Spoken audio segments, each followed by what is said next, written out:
Hello, and welcome to the This Is Not Therapy Hour. I am Brandon Tessers. I'm a licensed therapist. This is Caitlin Miller, who is also a licensed therapist. But this is not therapy for very, very many reasons. Usually we're joined by Marie Moran. Unfortunately, she's not feeling well today, so she won't be with us. It'll just be the two of us.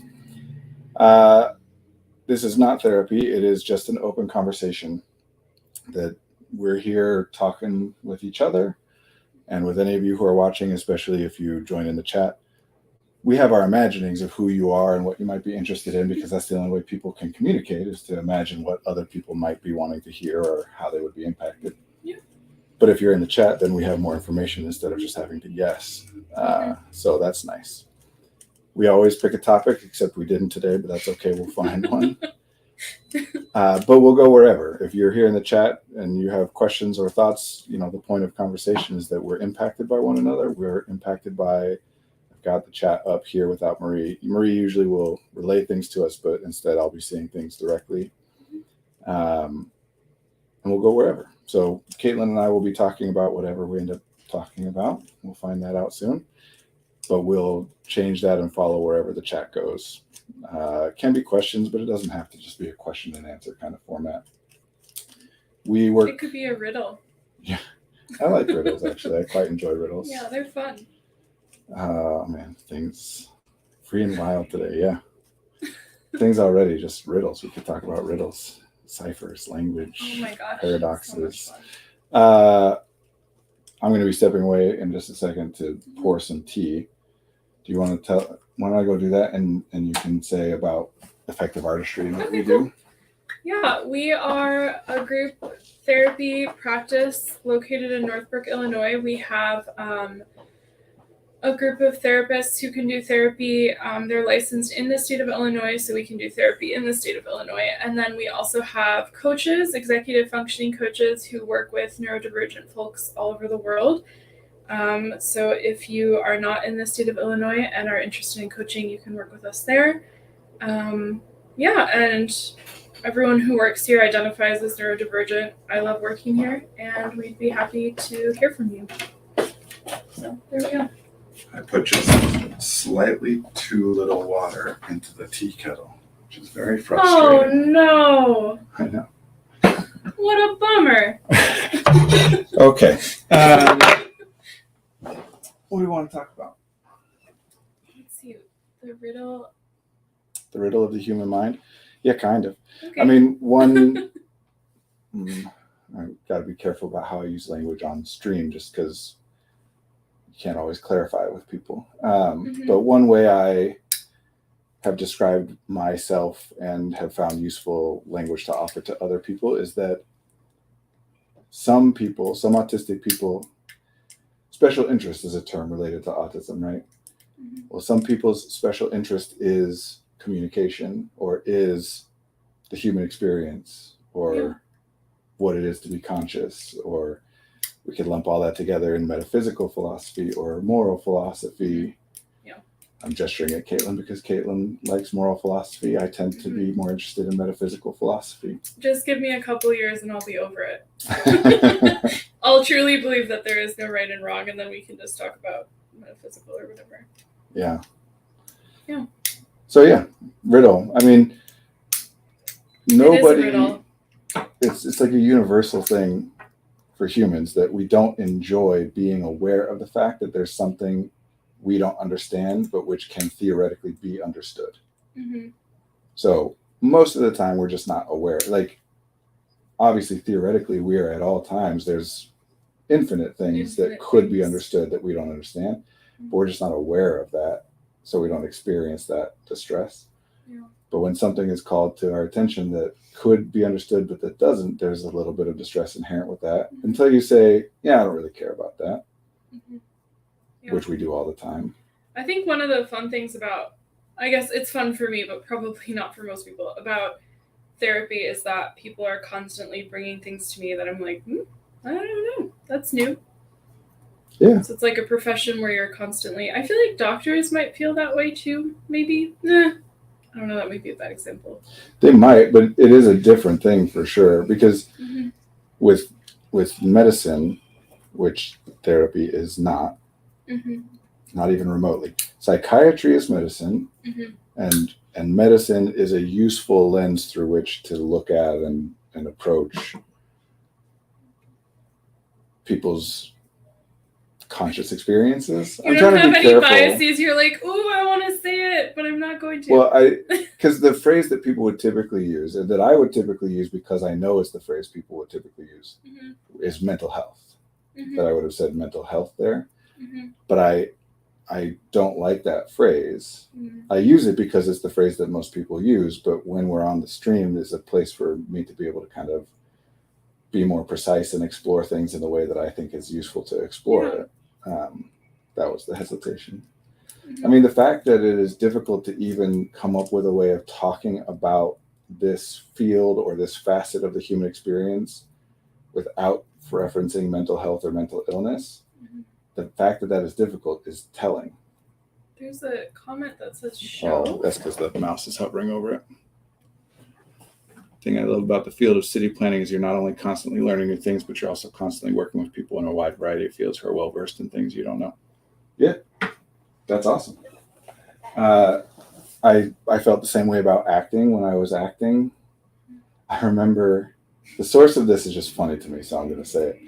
It's from a behind the scenes, like how DVDs used to have the like commentary and whatever. Mm-hmm. Yeah, that was fun.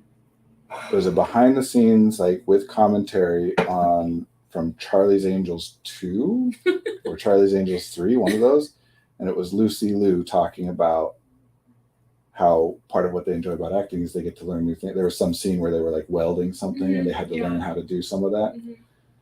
And that always stuck with me. I don't know. I don't even know why I was watching that on a Charlie's Angels. Like, those are not movies I think highly of. Mm-hmm. It was at the time I worked at Blockbuster. I might have just been seeing lots of random stuff. Yeah. Anyway. Yeah, that reminds me, I grew up in a town with lots of actors. There's a great theater there. And they would say similar things. Like, even if it's just the feelings or experiences of a character versus like skills. Like, now I'm a plumber for 10 minutes on a show. Yeah, it's a way to step into. I mean, acting and therapy, I think, draw on a lot of the same skill sets. Mm-hmm. Obviously, very different ones as well. But it's like an art, but also a science. Ooh, well, it's a skill. A skill. I think. So art versus science is language, and it's useful. And typically, what people are expressing. This is how I come up with my definitions, by the way, right? Is I try to think when people say that, what are they typically talking about? Because there's always exceptions.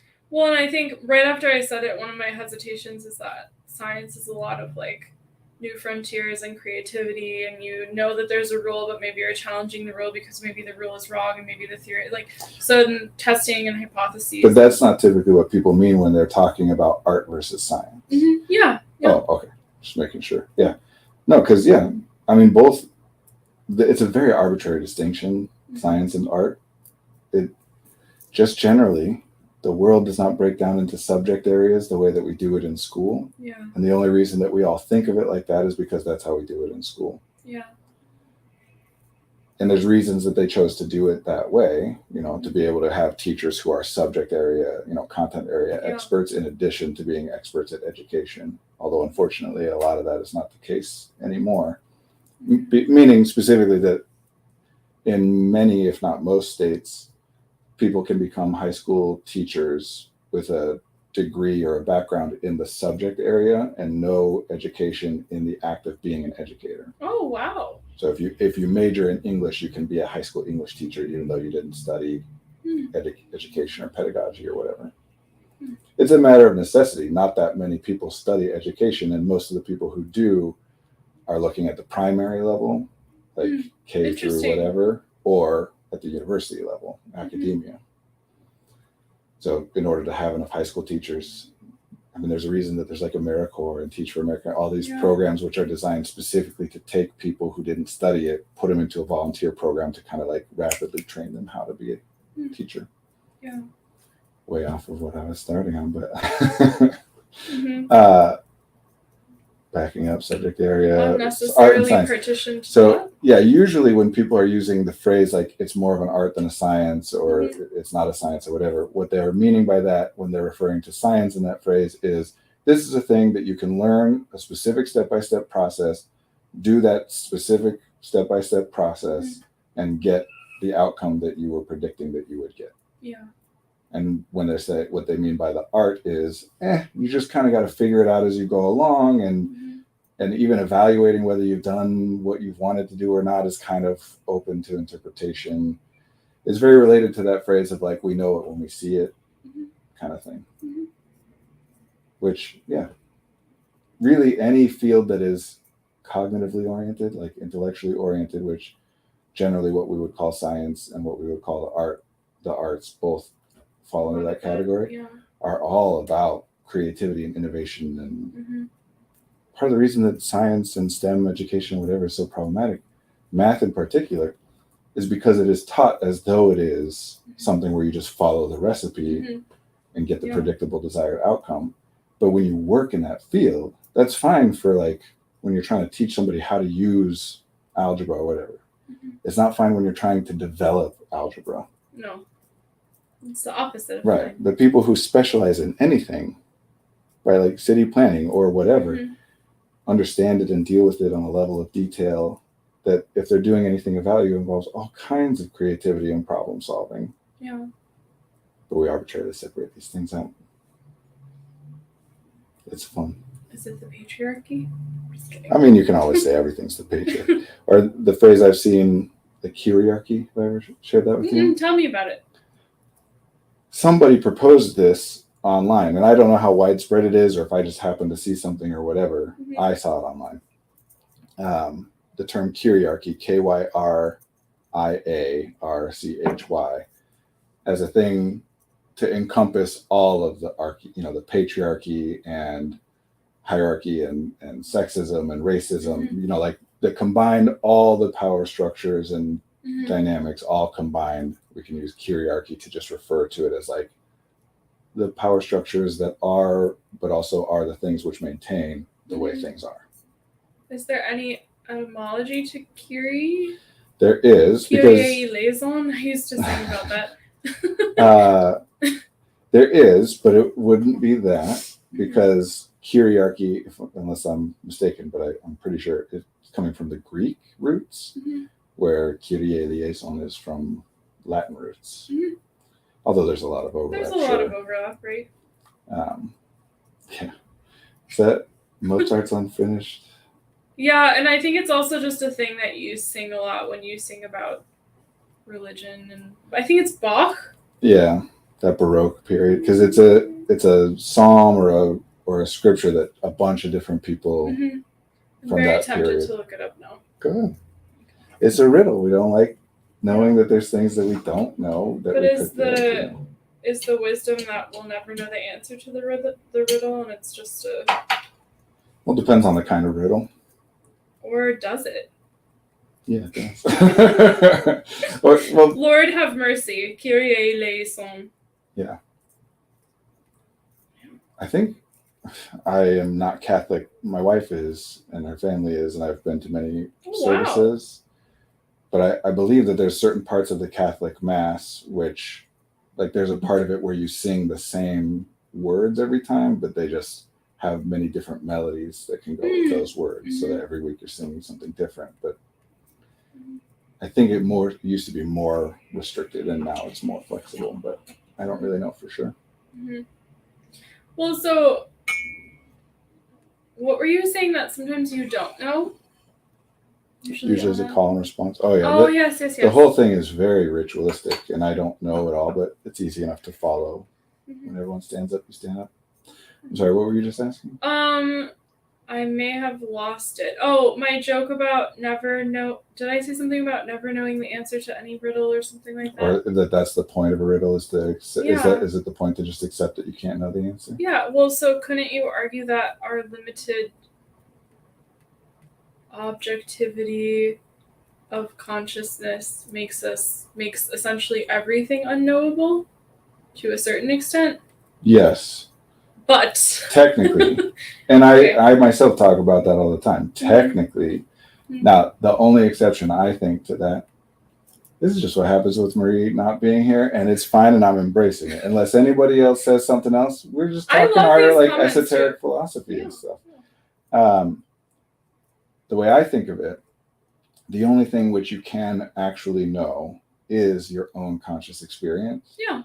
Because no element, no individual data point or whatever regarding that exists beyond your observation of it. Mm-hmm. So your observation of your conscious experience is, by definition, 100% the total of your conscious experience. So you do know your own internal state, which is hilarious to me that culturally, most people are very willing to embrace this idea that there's all kinds of stuff going on in here that I don't know, but then externally, no, I know that stuff. Yeah. And I think that goes into right and wrong too, like that in whatever, year you happen to exist on this planet, that these are the things that are right and these are the things that are known. Right. And then like 10 years, 50 years, 100 years later, it's like they didn't know anything. See, right and wrong is a very interesting thing, because the phrase, the way you were using it just now, would be like correct and correct version of right and wrong. But right and wrong also goes into like good and evil. And linking those two things, correct, incorrect versus good or sinful, is a big problem in our culture. Yeah. That's why everybody wants, anyway, some riddles, yes. That makes a lot of sense why I would answer a question incorrectly in school, and I would be like, I'm a sinner. Yeah. I mean, oh, good. There's comments, because I was about to say some stuff. I struggle with that in D&D because a lot of people I play with love puzzles, but I hate struggling with something when the solution might just not exist in my brain. Trying to find ways to design puzzles where they use D&D mechanics and are also fun and engaging. Ooh, you're the D&D person. I don't know. There's a legendary, it's just like almost a meme of a particular puzzle that DMs can use to torture their players. You know what a DM is? Yeah. Okay. I actually have. Can I say I know people? Yeah, I know people who are DMs. Well, I am, so you know. Yeah, I know you. Of course, the DM stands for Dungeon Master. I also enjoy playing, but I haven't played DMing is a version of playing. Anyway, the Dungeon Master is the person who designs and runs the world where each player runs their own character. So there's this kind of like known shared idea where players enter a room and there's nothing in the room except for a pedestal with a button on the top of it. And as soon as they enter the room, there's only one other exit, and the door behind them shuts and locks and they can't get it open. And at the top of the room, some runes light up in green. And as time passes, each rune winks out. And eventually, when it gets to the next wall, they turn all of them yellow. And when it gets to the next wall, they all turn red as they wink out. And so the players are freaking out because it seems like a timer and whatever. And if they hit the button, the counter resets. So what'll end up happening is that the players spend forever, hitting the button and trying everything. Let's pick the locks. Let's see if there are secret doors. Let's try this spell, Can I guess what the catch is? What? That you can just open the door and it's totally fine? If the timer runs out, the doors unlock. Oh, wow. So depending on how much you describe it as the DM. That's a little malicious. Right, that's why it's like a torture your players thing. Because you're giving all kinds of context clues which indicate, hey, this is bad if you let the timer run out. Yeah. It's kind of like when people approach a door where they need to get in and a bunch of people are standing there waiting and you think, oh, must be locked. So I'll just stand and wait too. And then it turns out someone else comes in and just goes in and you're like, oh, I could have checked all along. Okay. We read context. Contagion? Social contagion is a very interesting term as well. Yeah. Especially the way that it's being applied. The puzzle I was just saying, I think. Cool. Yeah. I mean, puzzles generally, the fun is in, riddles, right? Some are to accept that you can't, right? So like Zen koans, for example, the purpose of those is to acknowledge that they cannot be answered, but that the consideration of them is valuable in and of its own self. Yeah, I was gonna say that just to go on record, I actually really don't like riddles. I don't like the idea of having a right answer that if you're just clever enough, you'll figure out. I like the idea of unanswerable questions, like what you're talking about. Yeah, that's more philosophy than riddles, though, Yeah. usually. Yeah. Yeah. Some riddles, like paradoxes, I think, exist as a way for us to explore the limitations of language. Mm-hmm. So, like, for example, this statement is not true, Mm-hmm. which is a statement that cannot be parsed. Because if it's not true, well, then that would mean that it is true. But if it is true, then that would mean that it's not true. Mm-hmm. Those kinds of things, they don't have anything to do with the nature of our reality, but just, hey, look at this fun, like, limit in our ability to have language and conceptualize things. Yeah. It is possible for us to come to a point where we cannot conceptualize a resolution that works with everything else that we already know.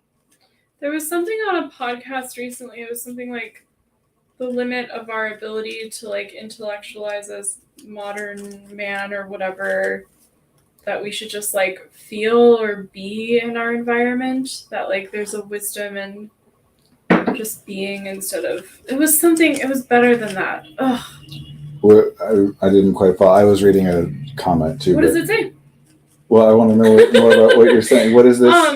I feel like it relates to the koans and the riddles and intellectualizing and believing that there's something to know, that there's also just another option, which is just to like be and feel, and that's it. Like you don't have to. Yeah. Well, that does play into this comment here from my dad. I sense a contradiction. A spiritualist, my term, says, I know that God exists. A humanist says, I know that you cannot know. Sophistry can prove reasoning can prove the validity of either position. I need to read it again. Yeah. So that is all about language. Yeah, that sounds very. What do we mean by no? Yeah. What do we mean by prove? What do we mean by validity? Mm-hmm. And I'm not trying to do the thing of like, what do we mean by it? Like some things have, it's not about there being a correct meaning because there is no such thing.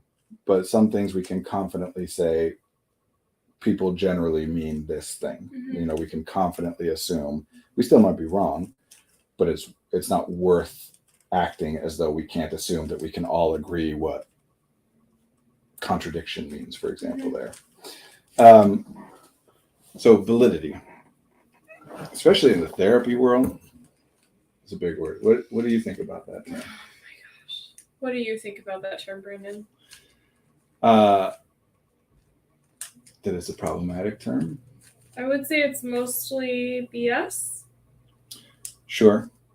I think people usually use it in the context of belittling themselves in some ways. What do you mean? Like, I know I feel this way, but it's not valid, or I have had this experience, but am I just being too dramatic? Is it too, like, is it... Sure, but it also gets used with it? Like, oh, that's a really validating experience, or I feel very validated. Yeah, no, I agree, but I think a lot of people I know who use that word with themselves are usually doing it in some sort of negative way. Sure. Versus like, I am incredibly valid.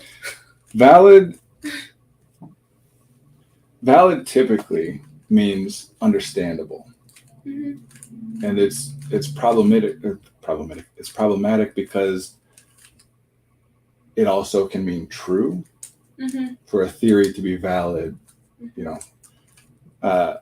but valid just means understandable in the therapeutic context and in the way that people mostly use it, right? Your experiences are valid just means that what you're experiencing is understandable, that were I or anyone else to have experienced exactly what you would have experienced, we would also be feeling the way that you're feeling or thinking the thing that you're thinking. Mm-hmm. It's kind of more or less a way of making it so that people don't feel as though they're doing something wrong. Yeah. But it doesn't mean that what they're doing is right either, because those things don't really matter. So yes, either of those arguments can be valid in that sense. Mm-hmm. But no, like in that first one, I know that God exists. Well, what does a person mean by know in that statement? I would think of that as more experiential, like in their conscious experience, whatever they define as God, they feel exists. That it would be more of like a feeling. Yeah, well, like, I know that God exists almost sounds like for every human being on this planet, God exists. well, that is what people generally mean by it. Is what they're saying is whether you believe in God I'm or not, invalidating they exist. them. Well, yeah, in a sense, right? Like, because I believe God exists is a fully valid statement. It means pretty much the same thing regarding that person's own experience. So in this case, no is mostly used as a more intense version of belief. Yeah. I believe that God exists so strongly that I am stating that it is a fact. I know. Problem is that fact is a thing which requires empirical evidence. Like, that's the concept of what a fact is. So that can't be a fact because it doesn't have empirical evidence. It's just a way of people, more intensely expressing I think some their people, belief. wouldn't they disagree though? Like, they would say there's written accounts of it or something like that, or they have some sort of A written account of a thing's not a fact, though. Yeah. I think you could piss some people off saying things like that. Well, so the written account is a fact. That it exists. But that written account would imply a thing which is not in and of itself a fact.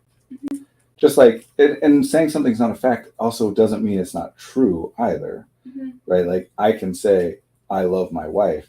That's not a fact. I can't provide empirical evidence because the definition of love is nebulous at best. And based on some people's definition of it, they could then point to evidence which suggests that I don't by that definition. Yeah. So, but I don't care. And in this particular case, like when it comes to believing in God and religion, whatever, we're really just being philosophical today. What's so bad about that, Brandon? I feel like you're getting stuck in a binary. It's not that it's bad, obviously, and we are leaning into it. It is a thing that makes me, when I notice it, I become concerned because I believe, with some reason to believe this, that there are times where I enjoy that and I am talking about that in ways which are valuable and make sense to me, but that other people think are inaccessible or unnecessary or whatever. So because I am concerned about my imagination of what the viewers who are not talking in the chat might be and what they might be interested in, that's where it's coming. Well, what about the viewers who are chatting? Yeah, well, that's why I'm going with it, and mostly you, because I have the most information about you. But it does still call my attention back to, like, oh, am I being too esoteric and whatever? I don't know. I think there's lots of people who like. I don't know. Yeah, there are. I'm gonna see if I can. I like it. You like it. Sign Lots into of the stream so I can read the comments on my phone. Oh, good idea. If that's possible.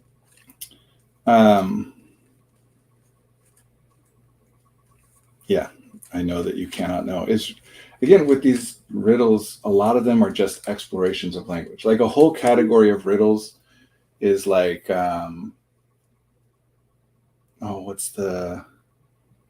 what is at the beginning of the end and the end of the middle and the middle of the beginning is the letter E, right? So to me, that's a way that we are kind of calling attention to and playing around with the relationship of language and the written word and whatever to the way that we think about things. It's kind of a funny thing to point out. And B, it's also kind of a way of teaching and reinforcing for ourselves and for each other, like, remember that words are words, not the actual things that the words represent. It's kind of like that Magritte painting, This Is Not a Pipe. I don't know. Oh, I feel like I've heard of it. I think it's Magritte, but it's just a painting, a very, like, realistic looking depiction of a meerschaum pipe. Oh, okay. But the title of the piece is in French, This Is Not a Pipe, which to me, and I think what the generally accepted idea is that he's pointing out that this is just colors on paper. This isn't the thing which it represents and evokes in your mind.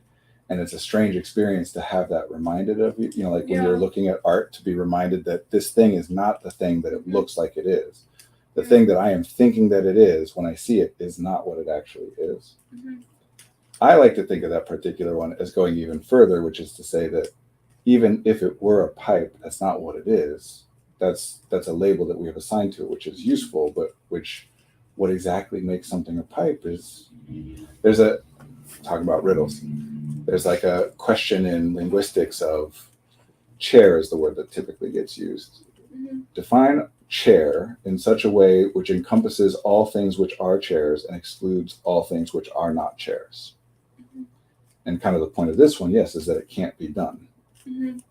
Because people think that there are correct and incorrect definitions, but as soon as you point it to them like that, even with something simple and observable like chair, Yeah. as soon as people engage in the exercise, it becomes very clear very quickly, no, there is no such thing. Mm-hmm. Context matters and perception matters. Because people will try, oh, that's easy. It's a thing you sit on. Okay, what about a bench? Mm-hmm. Okay, fine. It's a thing you sit on that is meant for one person to sit on. Okay, what about a motorcycle? Okay, it's a thing you sit on for one person and it has 4 legs. Okay, what about a horse? You know, like Mm-hmm. you just keep, which is the thing I do in therapy quite a bit, actually. Mm-hmm. Especially when I find people using a concept that is harmful to them. Yeah. I'm not trying to point out that it's a ridiculous concept, but I am trying to point out that no matter what the concept is, it doesn't have an actual like 100% definition. So the way that they are thinking of it and applying it isn't correct. It may be accurate and it may be useful, or it may be accurate and not harmful, but it's worth exploring. So when I say things like, well, do you want X? You've been on the receiving end of this sometimes. Oh my God. What elements of X do you want? You know, what about X is it that you want? And then it's always like, what do you mean by want? Let's define Sometimes want. we go into that too. We can start with like, if a client says, I want to do it. Mm-hmm. That's a phrase a lot of clients have said to me over the years. Yeah. And it does relate to like neurodivergence and executive function. Oh, for sure. I mean, we get those kinds of questions online all the time. Yeah.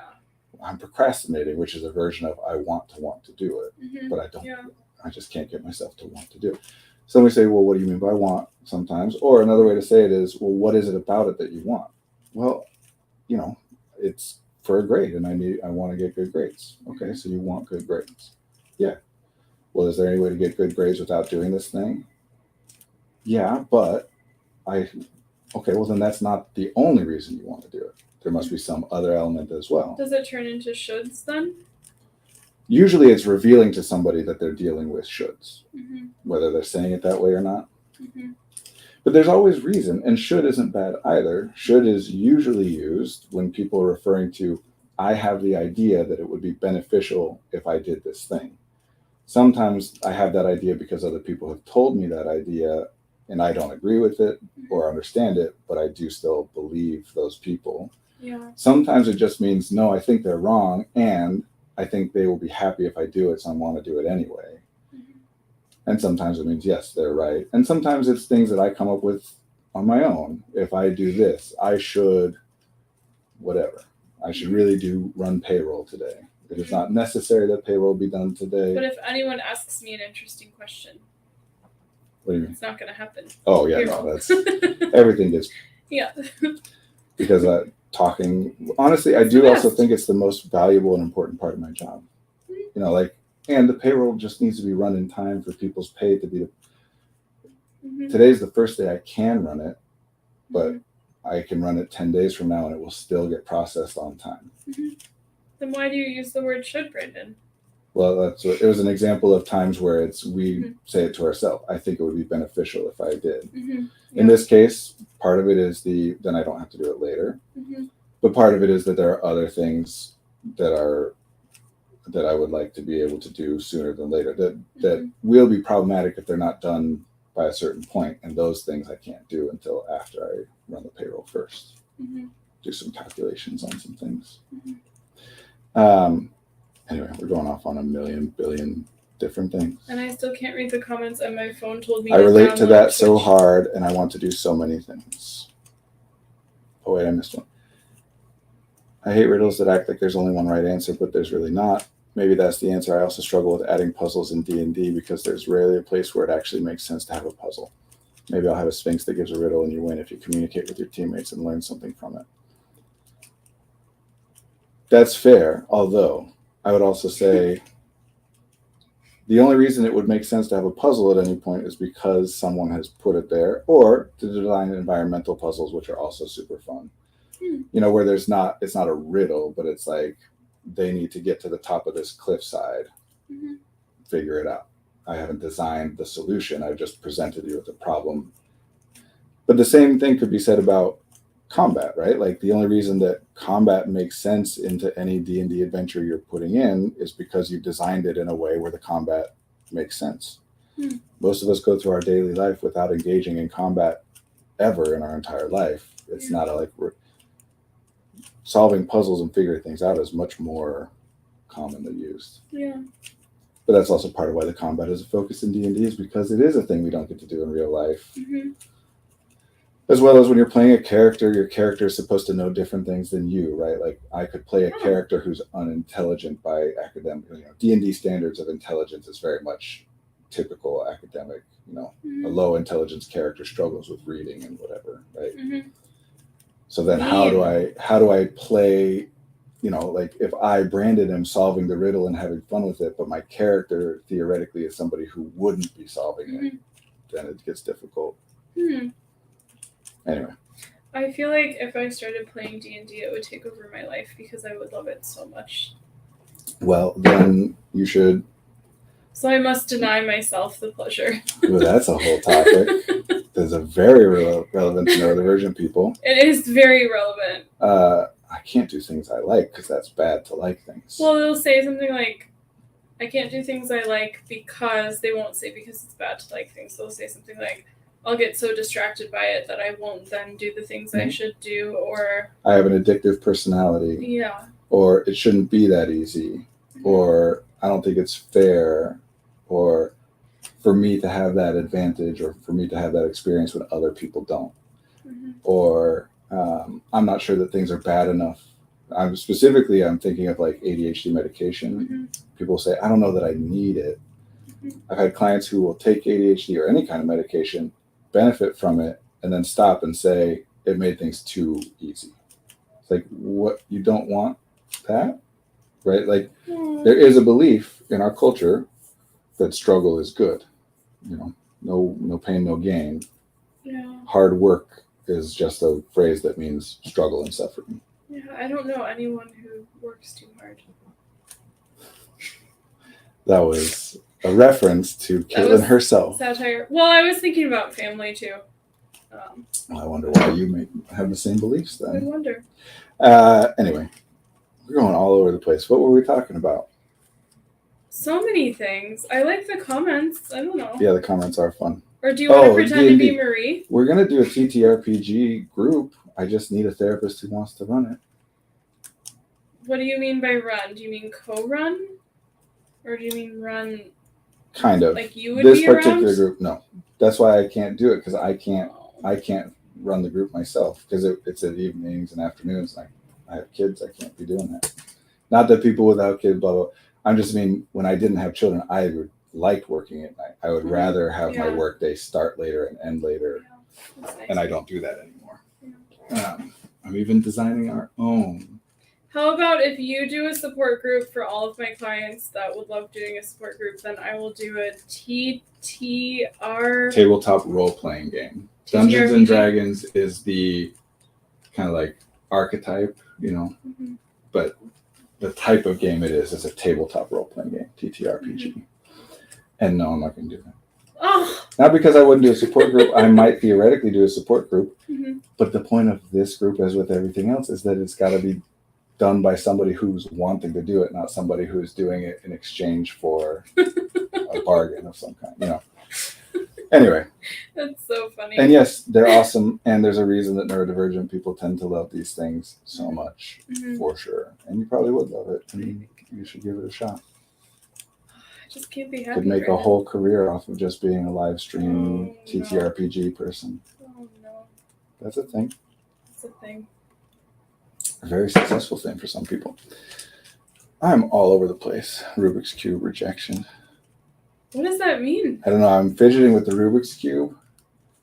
Rejection maybe is in the ASMR? I don't know if I rejected you with it. I don't know what it's referenced to. Oh yeah, you would love painting miniatures. Then you'll get really into miniatures, and then you'll learn to paint your own miniatures. Oh, I threw the Rubik's Cube on the ground. meaning I probably dropped it. Yeah. These ones they pop out if you hit it too hard.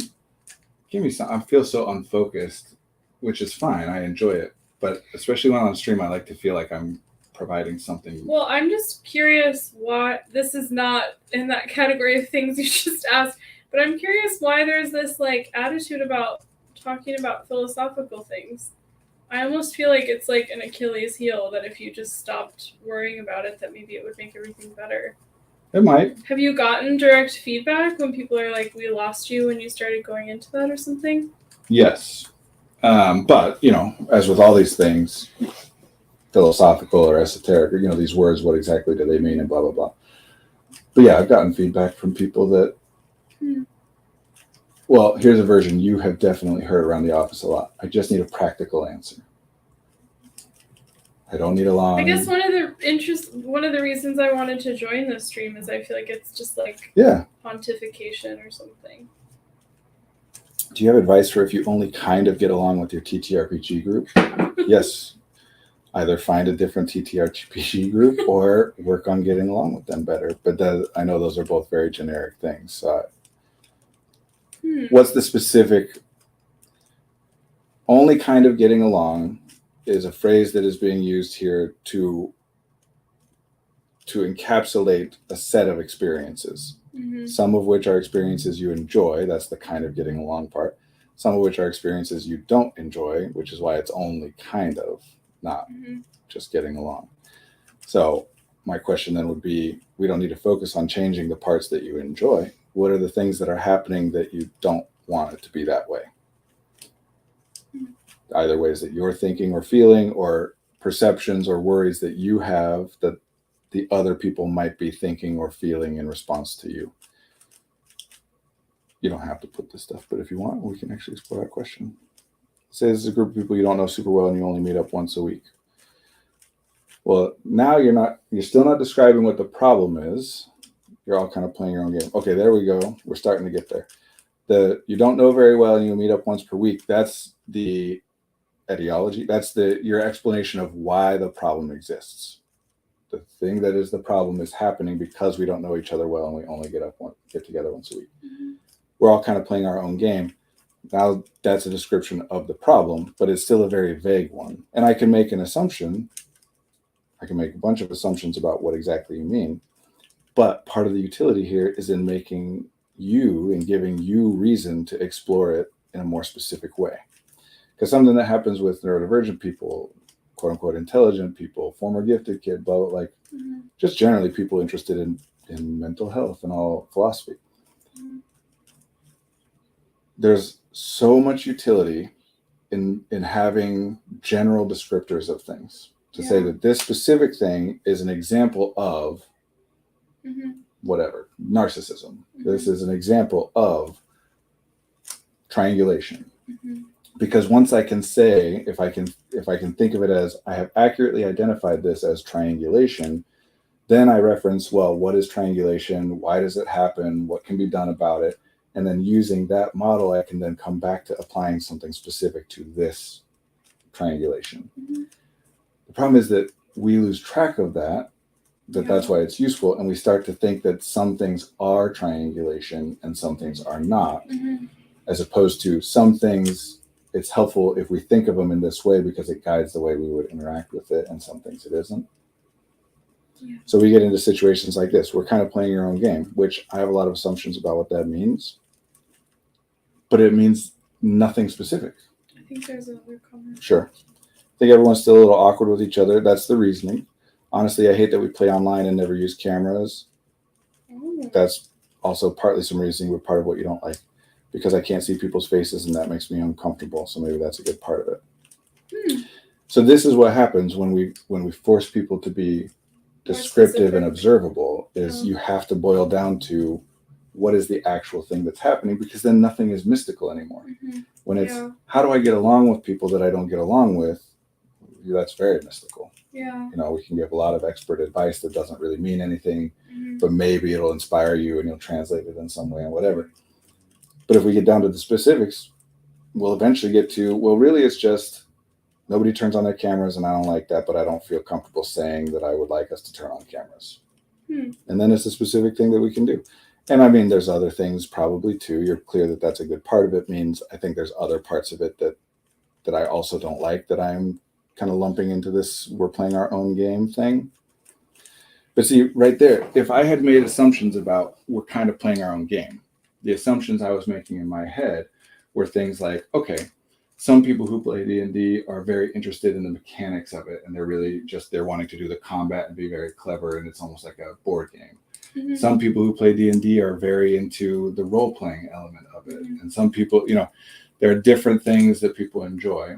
So my initial assumption was that it was a group of people who all enjoy different elements of it and are therefore kind of trying to play it in the way that they enjoy, which isn't the way that everyone else enjoys. Yeah. Now, with a little more detail, I'm rethinking and saying, it seems like maybe what you're referring to is just feeling isolated from the other members of your group. Like we are all separate from one another as we play. Yeah. I'll read it out loud because you can't read it. At least one person doesn't have a camera, and it's also hard for people's computers to have Roll20 and a bunch of cameras running at the same time. Sure. And of course, there are things besides Roll20 to use that might be better suited for people's computers. And perhaps you would like to have your camera on, but aren't doing that because no one else has theirs on, and worry that if you were to turn yours on, it would make people feel pressured to have to turn theirs on or make them uncomfortable. That rather than saying out loud what you think and what you would like, you're making a bunch of assumptions based on context, which are valid assumptions and may very well be accurate about what other people would like and what would make them comfortable and uncomfortable. But it still leaves you in a position where you don't feel like you can say out loud the thing that you are thinking, which is, I wish we all could turn our cameras on. Now, we could go a different way, and I could say, what is it about the idea of having the cameras on that's appealing to you? Yeah. Because if you answer that question, then we can say, well, is there any other thing that can be done to try and get toward that without turning the cameras on? Or we can say, well, what would it entail? How costly would it be for you to find a group of people who plays with their cameras on as opposed to this group of people? Maybe these are, you said you don't really know. I'm just speaking theoretically. It could be your childhood friends, and finding a different group is a big deal. Or it could be that the idea of finding a new group is scary and intimidating, even though this group isn't that particularly important. Or maybe you love the character and want to see how the story goes, or whatever.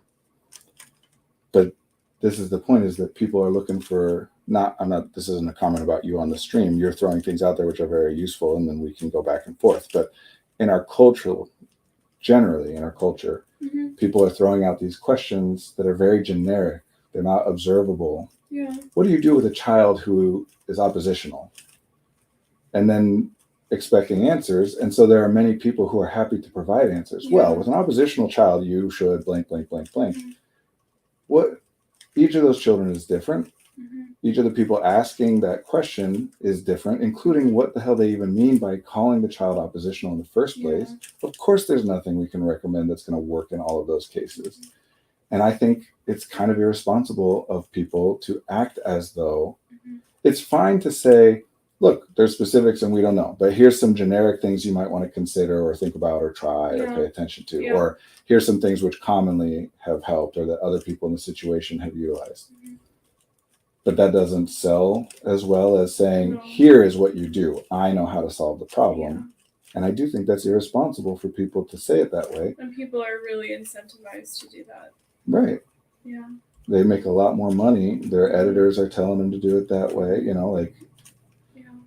and / the people who are okay with doing it that way or inclined to doing it that way or whatever tend to be the ones that end up with the biggest audiences anyway, because they're pushing things, so it's not necessarily someone becoming willing to do it. It's also a survivorship bias thing.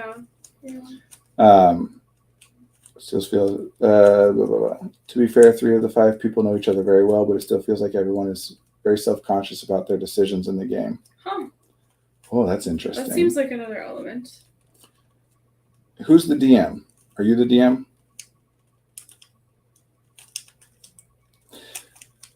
While I wait for that, because there's a delay. While I wait for the response. Oh, honestly, I put it out as a vague question. I put it out as a vague question because I figured it could help promote a conversation. No, that's fair. That's why I said I appreciate you doing it on the stream here. One of the three that knows each other well is the DM. Okay. So a lot of this is on the DM more, or at least they're in a position to be able to address it more easily. If you have a good relationship with the DM, that's a good way to go about it, is to talk to the DM and get them involved. Mm-hmm. Otherwise, you can do it differently. And this relates, talking about promoted conversations, this relates a lot to sports for me, and the way that people talk about sports as like, oh, it's good for kids to play sports because they learn how to be a part of a team and work together and whatever. When the reality of it is that is not the case. Mm-hmm. Usually.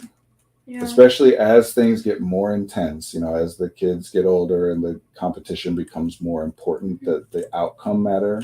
Mm-hmm. Well, what ends up happening is that when a person makes a mistake, they feel like utter garbage. Yeah. They feel like they let their teammates down. And yes, when a person has an amazing like game-winning play or whatever, they feel great. Mm-hmm.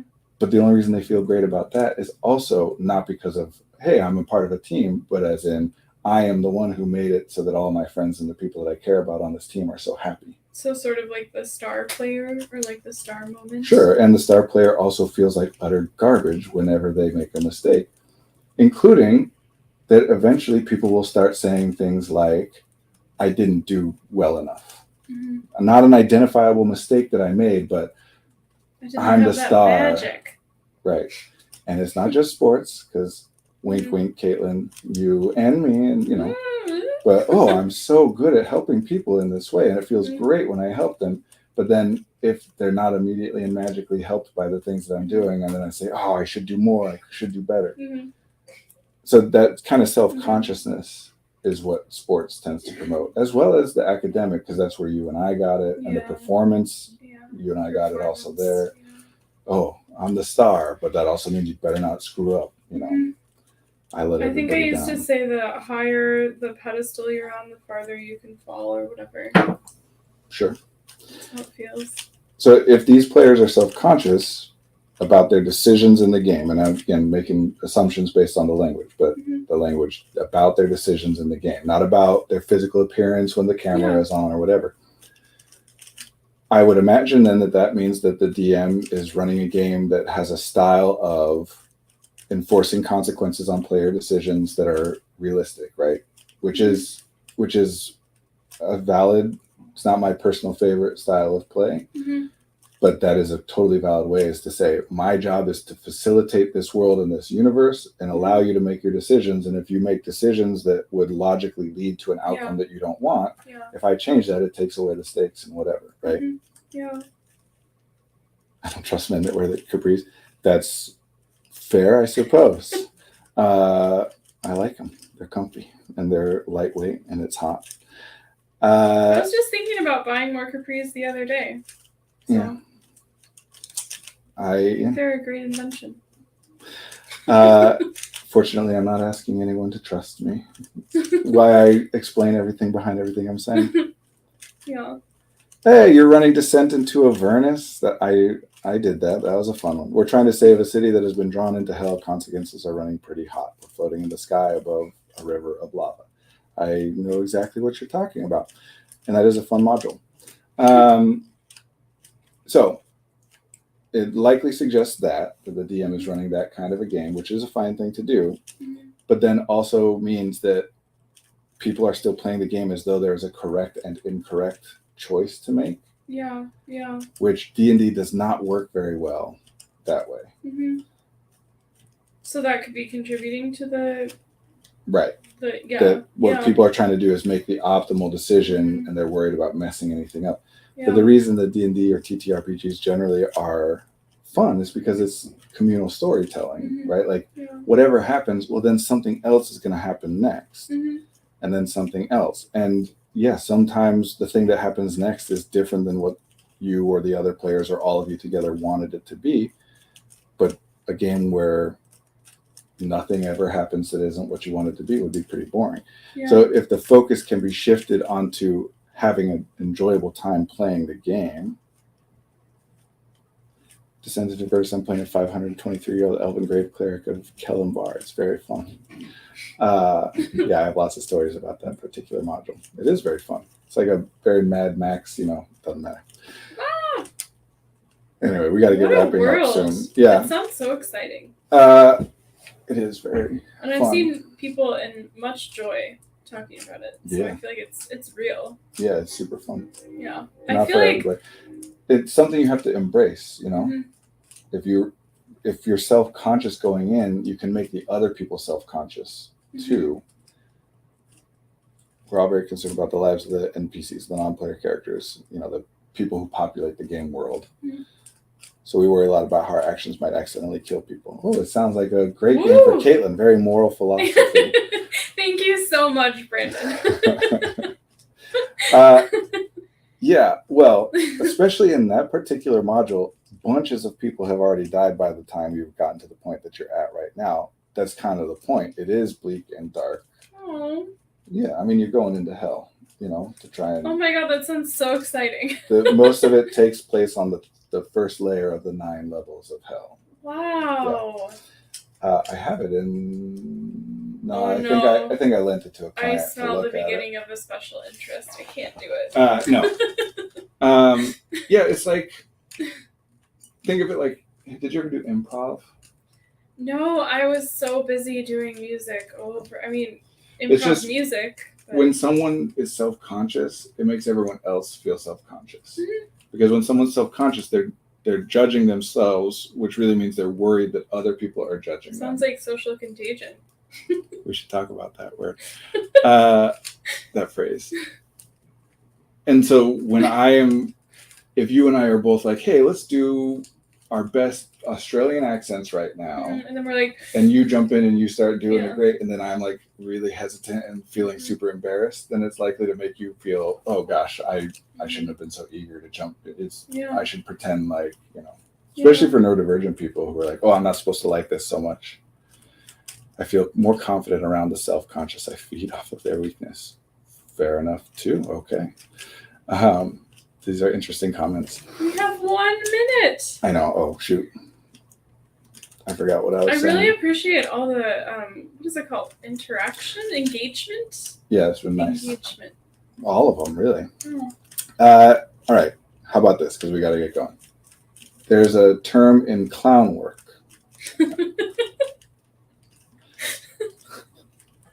What? You're laughing because I've done clown work? Which I have. No, yes. I'm laughing because I feel like what you're about to say will take definitely more than 60 seconds if you're about to There's a term called taking the drop. Taking the drop. Taking the drop. Taking the drop. Clowning is about failure.